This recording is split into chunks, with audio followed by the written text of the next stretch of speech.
Mga kaibigan, welcome back. Dalawa po yung balita natin, isang maganda at isang ma-action. First time ever sa B-League All-Star, pwede nang bumoto ang mga Pinoy worldwide. Napakaganda po pala ngayon ng B-League All-Star. 2 to 3 games na sila kay Soto, mga Pinoy. Mga kaibigan, dati kasi isa lang sa Asia All-Star. At doon sa China, dumayo yung team mula Spain. Sinapak ng Chinese, kala ko sa Pinas lang. Simulan po natin sa B-League All-Star. Ilang buwan na pala to mga kaibigan, 2 months na lang halos at simula na po pala ngayon ang botohan. Ang kagandahan pala ngayon mga kaibigan ng B-League All-Star ay first time ever pwede nang bumoto ang kahit sino worldwide. Unlike sa lahat ng nakalipas nilang All-Star, Japan lang talaga ang pwedeng bumoto. At hindi kasali yung mga players natin mga kaibigan dito sa mismong All-Star game na black versus white. Hindi ko alam kung kulang sa boto or hindi talaga kasali, pero ngayon kasali na sila. Paliwanag ko po yan mamaya. Eto, tignan muna po natin yung 3 days event na ito sa Day 1 Asia All-Star. Ang ganda ngayon kasi dati po mga kaibigan, 1 game lang, 2 teams magkakasama mga Pinoy sa Asia All-Star. Ngayon, 4 na teams na at competition format. So 2 games yan mga kaibigan. 2 best natin mapapanood sa Day 1. Sila kay Soto, Ramos, Kiefer, Edu at yung iba pa.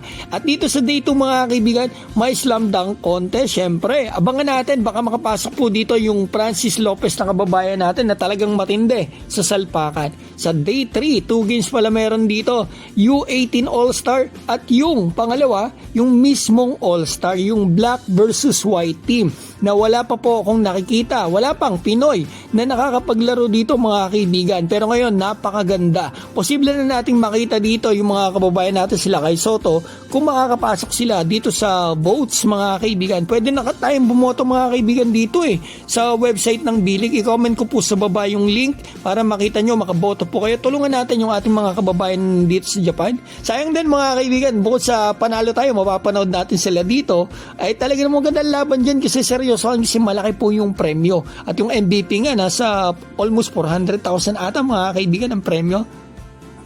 So ito mga kaibigan, subukan ko pong bumoto para at least may idea din kayo kapag kinlik nyo yung link o pumunta kayo sa website ng B-League. So ito makikita natin dito, vote now for the starting 5 of the B-League All-Star Game. Fans will determine the starting players for both Team B Black and Team B White through voting. Tignan natin kung pasok na dito. Pag pinindot natin yung let's vote, kung pasok na dito yung mga Pinoy, kung kasama na dito, kung pwede silang iboto. So ito mga kaibigan, start pala natin yung kasunod dyan.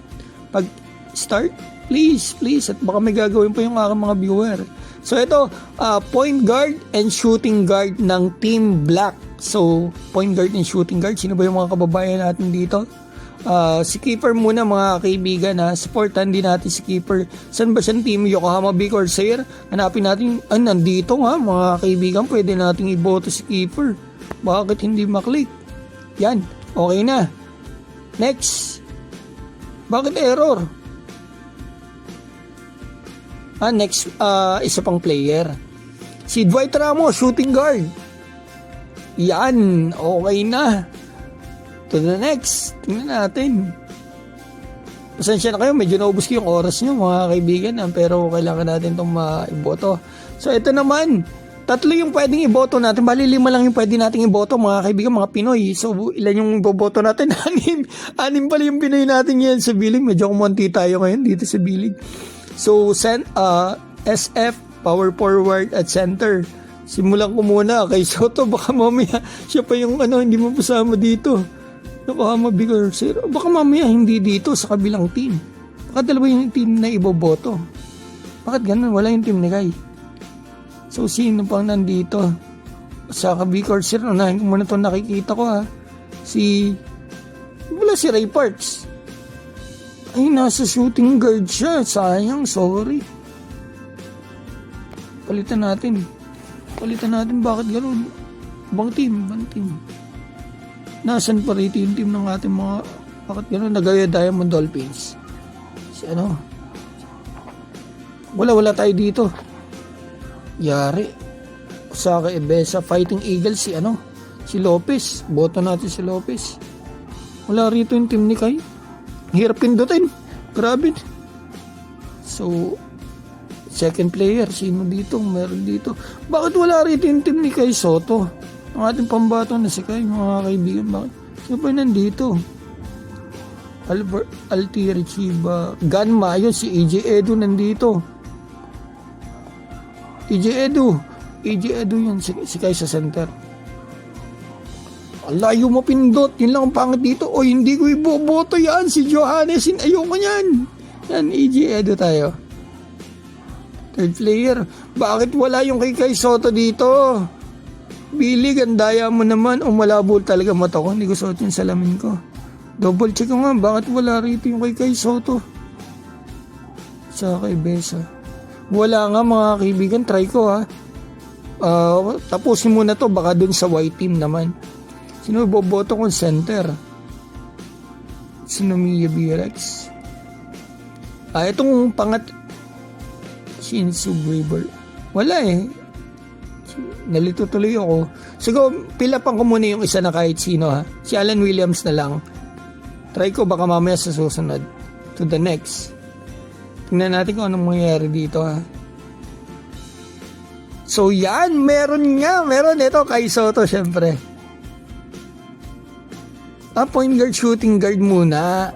Ulit, so ganun pala. Sa kabila pala naman sila Kai, mga kaibigan. Akala ko wala rito si Kai.